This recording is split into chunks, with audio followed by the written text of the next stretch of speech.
নমস্কার বন্ধুরা, আমার চ্যানেল ডিভাইন নলেজে তোমাদের প্রত্যেককে আমি স্বাগত জানাই।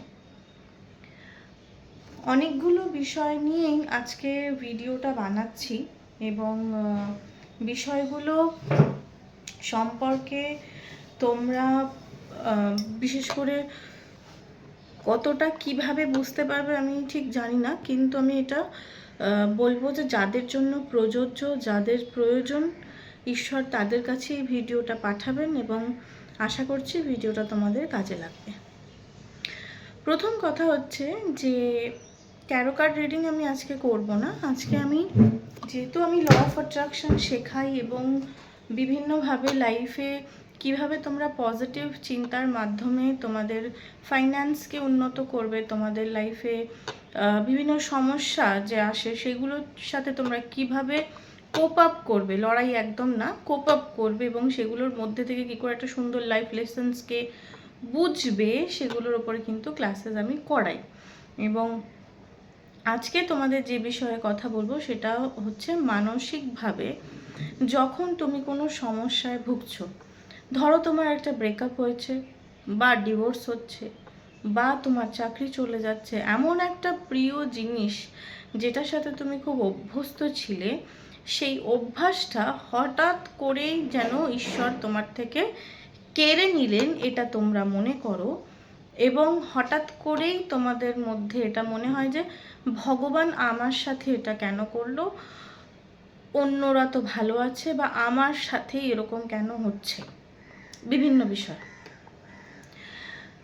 প্রেমের ক্ষেত্রে যে বিষয়টা হয়, যখন আমরা কোনো মানুষের সাথে খুব বেশি অ্যাটাচমেন্টে চলে যাই, যখন আমরা কোনো মানুষের সাথে খুব বেশি অ্যাটাচমেন্টে চলে যাই এবং তার সাথে উঠছি, তার সাথে ঘুমোচ্ছি, তার সাথে সব কিছু আলোচনা করছি এবং সে যদি হঠাৎ করে আমার জীবন থেকে, আমি আর খুব একটা রিলেশনশিপটা কন্টিনিউ করতে পারছি না, তার একটা এক্সকিউজ সে তোমাকে হঠাৎ করে বলে যে এই রকম আমার এক্সকিউজ, আমি চাই যে তুমি ডেভেলপ করো, তোমার মধ্যে পরিবর্তন আসুক, এবং এইরকম বলে অনেক সময় অনেকে এক্সকিউজ দেয় বা অনেকে এক্সট্রা ম্যারিটাল রিলেশনশিপে জড়িয়ে পড়ে এবং জড়িয়ে পড়ার পর সেই রিলেশনশিপটা থেকে যখন পরিণতি তো এর কিছু নেই, যখন বেরোতে হয় তখনও প্রচুর মহিলা এবং মানুষ এতে প্রচণ্ডভাবে ভেঙে পড়ে এবং কষ্টে সেটা কারোর সাথে শেয়ারও করতে পারে না।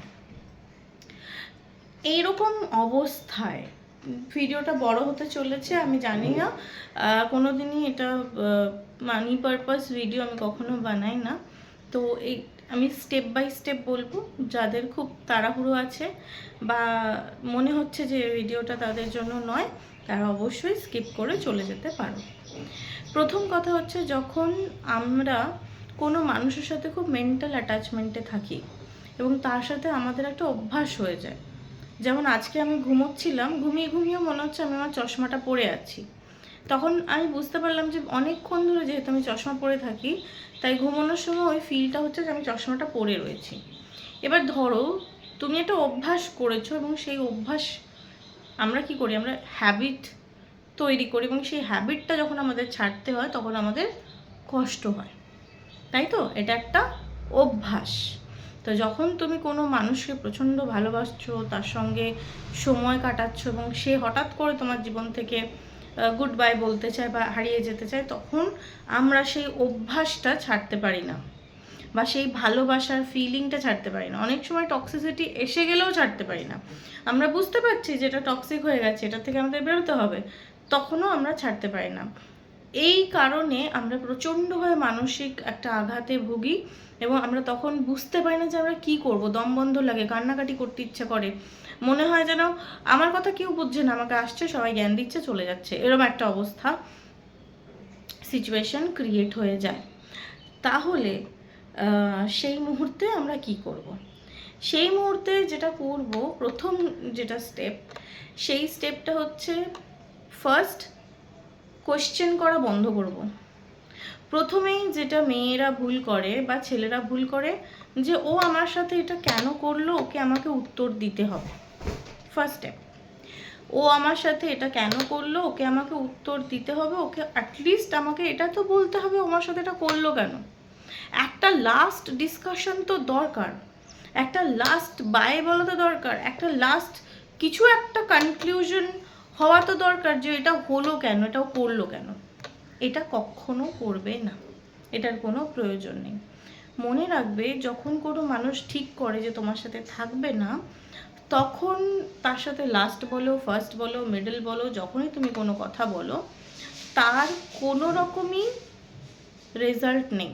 সেটা শুধুমাত্র তোমার একটা আক্ষেপ বা তোমার একটা কথাগুলো যে জমে আছে সেগুলো বার করার একটা চেষ্টা। তো এটা করার তোমার কোনো প্রয়োজন নেই। কোনোদিনও কোনো মানুষের কাছে কৈফিয়ত চাইবেই না যে সে কেন যেতে চাইছে। প্রথম কথা এটা জানবে যে কাউকে তুমি পৃথিবীতে ধরে রাখতে পারো না। তোমাকে যখন কেউ চাইছে না, তোমার যতই কষ্ট হোক তুমি তাকে যেতে দেবে, এবং সেটা আচ্ছা ঠিক আছে, তোমার ভ্যালিড রিজন এটা হতে পারে, ঠিক আছে আমি মানলাম, কারণ তুমি না চাইলে তো আমি তোমায় জোর করে রাখতে পারবো না, এসো, ব্যাস। এর বেশি কোনো কিছুর প্রয়োজন নেই। লাস্ট টক, ফার্স্ট টক, মিডল টক, ডিসকাশন টক, নো টক, এটার কোনো প্রয়োজন নেই, এটা ভ্যালুলেস। কারণ যে মানুষটা তোমাকে ছেড়ে অন্য কাউকে পছন্দ করেছে বা অন্য কাউকে প্রায়োরিটি দিতে গিয়ে তোমাকে প্রায়োরিটি দিচ্ছে না, সে তোমার ভালোবাসার যোগ্য নয়। তো এই ফার্স্ট স্টেপটা তোমাদের অবশ্যই ফলো করতে হবে, যে তুমি কোনো কৈফিয়ত চাইবে না যতই কষ্ট হোক। সেকেন্ড স্টেপ, উইথড্রল সিমটম, মানে যখন আমি আর সেই ব্যক্তির সাথে কথা বলছি না, তখন কিন্তু আমার মধ্যে উইথড্রল সিমটম আসবে। কান্না পাবে, থেকে থেকে মেসেজ করতে ইচ্ছে করবে, থেকে থেকে মনে হবে যে আমি একটা মেসেজ করি, আমি একটা দেখি যে কি করছে, বা স্ট্যাটাস দেখি, বা ফেসবুক অ্যাকাউন্ট দেখি, বা স্টক করি, এনিথিং, ওর কি চলছে, ও কি কারোর প্রেমে পড়েছে, ও কি কিছু করছে, এরকম ধরনের যখন চিন্তাভাবনা চলে, তখন কি করব? ফার্স্ট যেটা করবে সেটা হচ্ছে, যখন কোনো ব্যক্তি যেতে চাইছে তখন তার কোনো কিছু ফলো করবে না। No status, no Facebook, no কোনো কন্ট্যাক্টই নয়। Block him, delete his number, delete from your clear history. কোনো অ্যাড্রেস যেখানে সেভ ছিল সব জায়গা থেকে ডিলিট করবে, যাতে উইথড্রল সিমটম এলেও তোমার কাছে সেই নাম্বারটা বা সিচুয়েশনস না থাকে তাকে কোনোভাবে মেসেজ করার। ঠিক, আই নো এই সময় প্রচণ্ড কষ্ট হবে, এই সময় প্রচণ্ড দুঃখ হবে, তুমি কন্ট্রোল করতে পারবে না, তুমি বারবার মেসেজ লিস্টের পর লিস্টের বড় বড় মেসেজ লেখার চেষ্টা করবে। হ্যাঁ, যদি মনে হয় খাতা পেন নিয়ে লিখবে, সেটাকে মুড়ে জ্বালিয়ে ফেলে দেবে, কিন্তু কোনোভাবে ওকে কন্ট্যাক্ট করবে না।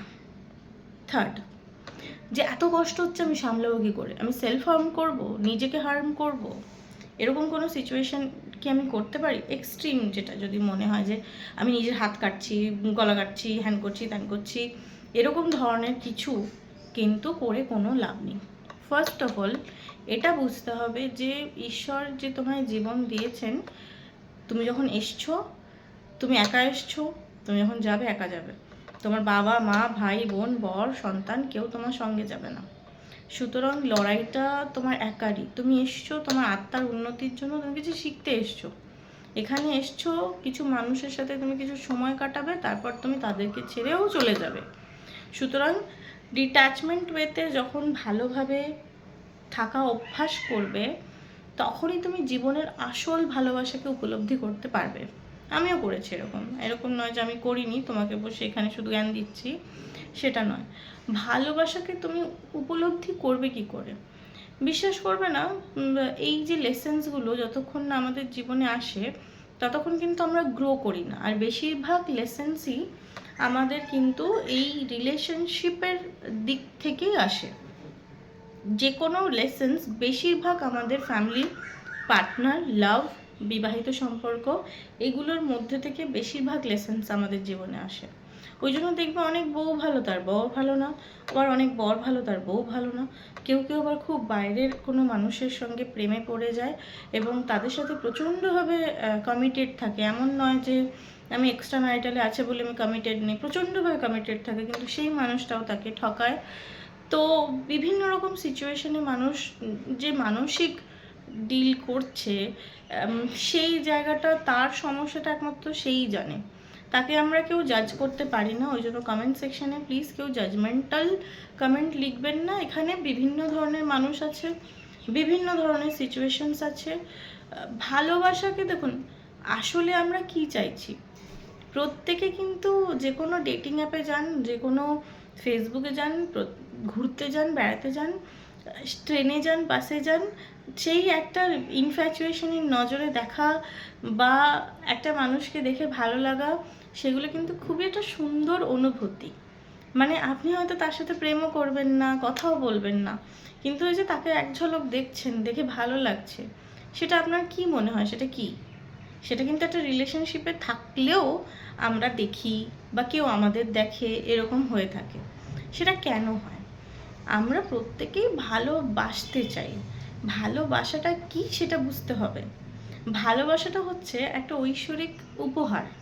এই ঐশ্বরিক উপহারটা কিভাবে কাজ করে? ঐশ্বরিক উপহার হচ্ছে যে আমরা দয়া, মায়া, ভালোবাসা যেখানে পাই, যেমন মাতৃত্ব, যেমন ভ্রাতৃত্ব, যেমন একটা ভাই বোনের প্রতি ভালোবাসা, একটা বন্ধুর প্রতি ভালোবাসা, তার মধ্যে কি ঝগড়া হয় না? তার মধ্যে কি হিংসা আসে না? তার মধ্যে কি রাগ হয় না? হয়, তার মধ্যেও হয়, আবার ঠিক হয়, কখনো আলাদা হয়ে যায়। কিন্তু ওই যে ভালোবাসা খোঁজা, এই খোঁজাটা কেন? এই খোঁজাটা কেন? এটা আমার অন্তরে আছে, কারণ এটা ঈশ্বর দিয়েছেন আমায়। ভালোবাসাটা ঈশ্বর দিয়েছেন। তো তুমি যখন নিজেকে সম্পূর্ণভাবে ভালোবাসবে, সেটা তো প্রথম প্রথম কেউ করে না, তাই না? একটা বাচ্চা যখন বাইরে বেরোয়, সে জানে না নিজেকে ভালোবাসাটা কেমন। সে জানে আমার মাকে ভালোবাসবো, সে জানে যে আমার বাবা যদি আমাকে খুব ভালোবাসে, আমি তাকে ভালোবাসবো। যদি সে ছোটোবেলার প্রথম বন্ধু পায়, তাহলে সে বন্ধুকে ভালোবাসবো। সে কিন্তু কখনো শেখে না যে আমি নিজেকে ভালোবাসবো। কখনো শেখে? কোনো বাচ্চা শেখে না যে আমি নিজেকে ভালোবাসবো। প্রত্যেকেই শেখে যে না, আমার মা আমাকে এত ভালোবাসে, জড়িয়ে ধরবো, আদর করব, ভালোবাসবো, মাকে বেশি ভালোবাসি। বাবা একটু কিছু কিনে এনে দিলে খুশি হয়ে যায়। এগুলো কি ভালোবাসা? সেই বাচ্চা জন্মানোর পর থেকেই তার ভেতরে উপহার স্বরূপ আছে, কিন্তু সে কখনো নিজের জন্য করছে না, সে সবসময় অপরকে ভালোবাসছে। এবং সেই যখন উল্টে তাকে একটু আদর করছে, ভালোবাসছে, কম্প্যাশন দেখাচ্ছে, পশু পাখির ক্ষেত্রেও তো তাই।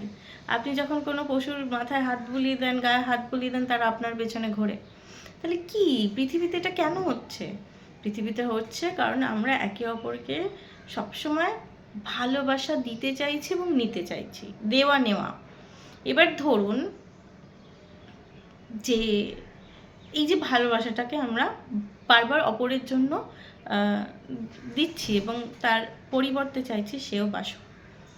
কোনো কোনো ক্ষেত্রে এরকম হয়, মানুষ খুব হ্যাবিচুয়াল হয়ে যায়। মানুষ হ্যাবিচুয়াল হয়ে যায় সেইটা পেতে পেতে। ধরুন আপনি খুব ভালোবাসা পাচ্ছেন মায়ের থেকে, আপনি হ্যাবিচুয়াল হয়ে গেলেন, আর মাকে মূল্য দিচ্ছেন না। মাকে বলতে তো তুমি চুপ করো তো, তুমি বাজে, তুমি বকো না তো, তুমি এই করো তো। কিন্তু মা যখন কথা বলে না, কিছুদিনের জন্য চুপ হয়ে যায়, বাচ্চারা তখন হাঁক পাক করে ওঠে। তখন মনে হয় যে যা, আমার মা আর কথা বলছে না, আমাকে দেখে এই হচ্ছে। তখন সে কোনোভাবে হাতে পায়ে ধরে ক্ষমা চাইতে চায়, তাই তো? কিন্তু প্রেমিক প্রেমিকা, স্বামী স্ত্রীর মধ্যে এরকম ভালোবাসা হয় না। কেন হয় না? খুব রেয়ার এরকম হওয়া। তার কারণ আমরা কোনোদিন শিখিনি যে আমরা আমাদের বাবা মাকে ছেড়ে চলে যাব। আমরা জানি এখানেই থাকতে হবে, যাই হোক এখানেই অ্যাডজাস্ট করতে হবে। সেই ক্ষেত্রে অনেক বাচ্চারা কিন্তু ভালো বাবা মার সান্নিধ্য না পেলেও তাদেরও মনে কষ্ট, সেটা একটা আলাদা পার্ট। যে যখন কেউ একটা চাইল্ডহুড ট্রমা দিয়ে যায়, সেটা আলাদা পার্ট, আমি সেটা এখন আলোচনা করছি না। এরকম এক্সেপশনাল প্রচুর কাহিনী রয়েছে যেখানে সেটা অন্য দিকে চলে যাব আমরা।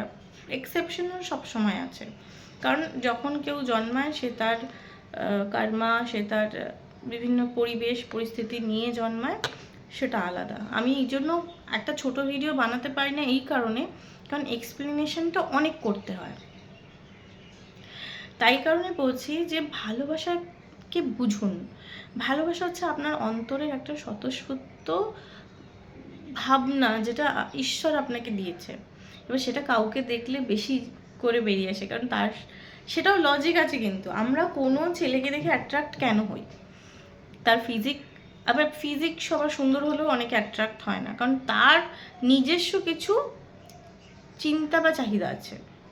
কারোর কালো পছন্দ, কারোর ফর্সা পছন্দ, কারোর মাস্কুলিন পছন্দ, কারোর একটুখানি নরম তরম হবে এরকম পছন্দ, কারোর কথা বলার ভঙ্গি পছন্দ, কারোর টাকা বেশি হবে সেটা পছন্দ।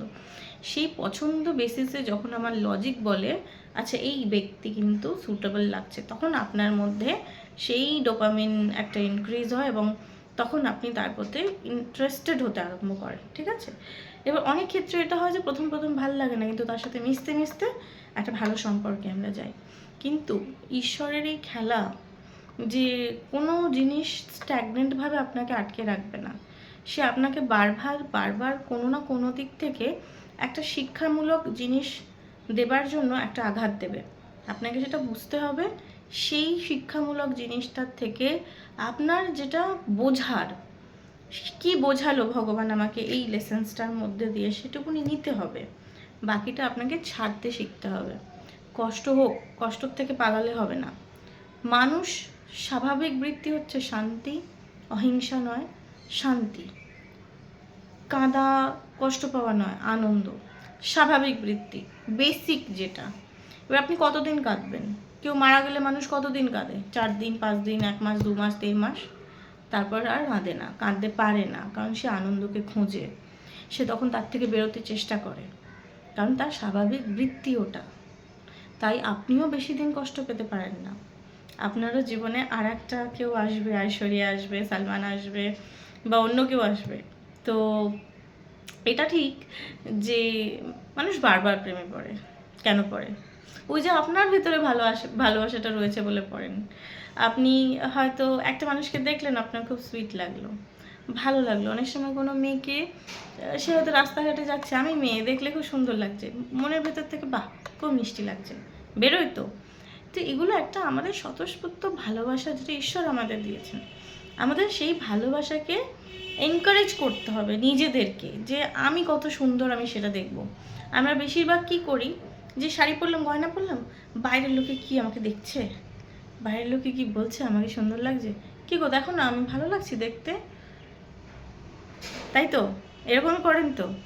হ্যাঁ, এটা করতে পারেন, কিন্তু অবসেসিভ ওয়েতে নয়। অবসেশন কোনোটাই ভালো না। আপনি নিজেকে দেখুন, নিজেকে ভালোবাসুন, নিজে যেমন, নিজেকে বারবার ক্রিটিসাইজ করবেন না, নিজের প্রতি কাইন্ডার হন, দয়াবান হন নিজের প্রতি। নিজেকে দেখে বারবার আমি মোটা, আমি রোগা, আমি কালো, আমি ফর্সা, আমার চুল উঠে যাচ্ছে, আমি কালো হয়ে যাচ্ছে, আমার টাক পড়ে যাচ্ছে, না। ঈশ্বর তুমি আমাকে যেরকম বানিয়েছো খুব খুশি, কিন্তু নিজেকে ডেভেলপ করব, নিজেকে সুন্দর করব। কেউ চাইলে নিজেকে সুন্দর করতে পারে। সব আপনি ফোকাস তো বাইরে দিচ্ছেন, নিজের প্রতি তো খেয়াল নেই। নিজেকে খেয়াল করুন। আমিও করতাম না, নিজেকে খেয়াল করছি। আশা করি আপনি আমার পুরনো ভিডিও দেখলে বুঝতে পারবেন যে আমার মধ্যে পরিবর্তন এসছে কিনা। এবং আমি ভীষণভাবে ঈশ্বরের ভালোবাসাকে অনুভব করছি আমার অন্তরে। আমার প্রচুর ব্রেকআপস হয়েছে, আমার প্রচুর কষ্ট গেছে, কিন্তু এখন আমি বুঝি যে ওই দিনগুলো আমাকে কিছু শিখিয়ে গেছে, আমাকে একটা ভালো মানুষ তৈরি করেছে। আমি মানুষের ইমোশনসকে বুঝতে শিখেছি, কেউ যেতে চাইলে তাকে যেতে দিতে শিখেছি, বিনা কারণে ঝগড়া করি না, নিজেকে বোঝাই যে না, এর থেকে এই ঝগড়াটা বাদ দিয়ে আমি নিজের ভালো কী চিন্তা করতে পারি, বা নিজের অ্যাক্টিভিটির মধ্যে আমি কি অ্যাড করলে আমাকে একটু সুন্দর লাগবে, বা আমি নিজে একটুখানি হেলদি হব। তো ফোকাস অন ইয়োর সেলফ। ভালোবাসা তোমার, কেউ বলেনি আমার কোনোদিন কাউকে ভালোবাসবো না, আমি কোনোদিন কাউকে দেখবো না, সেটা হতেই পারে। নিজেকে বাসো, নিজেকে ভালোবাসো, নিজেকে সুন্দর করো, নিজেকে বিউটিফুল করো। সেটা ছেলে মেয়ে নির্বিশেষে বলছি। নিজের থেকে বড় সঙ্গী তোমার কেউ নেই। কারণ মানুষ কি হচ্ছে জানো তো, এই যে মেলায় এত ভিড়, পুজোতে এত ভিড়, এত লোক বাইরে বেরোয়, কোনো একটা কিচ্ছু হলে এত ভিড় কেন বাইরে? আমি নিজে একা থেকে দেখলাম যে শুধু কাজে যতক্ষণ ব্যস্ত আছি সেই সময়টা কিন্তু হুড়ুর করে চলে যায়, কিন্তু যখন কাজ করি না তখন একাকিত্ব গ্রাস করে। তখন মনে হয় কী করবো, মোবাইল দেখতে দেখতে হাঁপিয়ে যাচ্ছ, নেটফ্লিক্স দেখতে দেখতে সব সিরিজ দেখা হয়ে যাচ্ছে। তারপর কি করব? কারোর সাথে কথা বলি, সে ফোন না ধরলে অস্থির হয়ে যাচ্ছ, সে যদি একটু কথা বলতে না পারে পাগল হয়ে যাচ্ছ। কিন্তু আবার এটাও ঠিক যে একটা মানুষ যদি তোমাকে প্রায়োরিটি দিচ্ছে না, যদি সে তোমাকে তোমার মূল্য বোঝাচ্ছে না, তাহলে সেইখানে তোমার সময় নষ্ট করবে না। নিজেকে মূল্য দাও, তবে লোকে তোমায় মূল্য দেবে। নিজেকে ভালোবাসো, তবে লোকে তোমায় ভালোবাসবে। নিজের প্রতি আত্মসম্মানী হও, তবে লোকে তোমায় সম্মান করবে। অহংকার নয়, সেলফ অবসেসড নয়, একটা ব্যালেন্স। ব্যালেন্স মানে কি অদ্ভুত একটা ব্যালেন্স, বলে বোঝানো যাবে না, এক্সপিরিয়েন্স করতে হবে।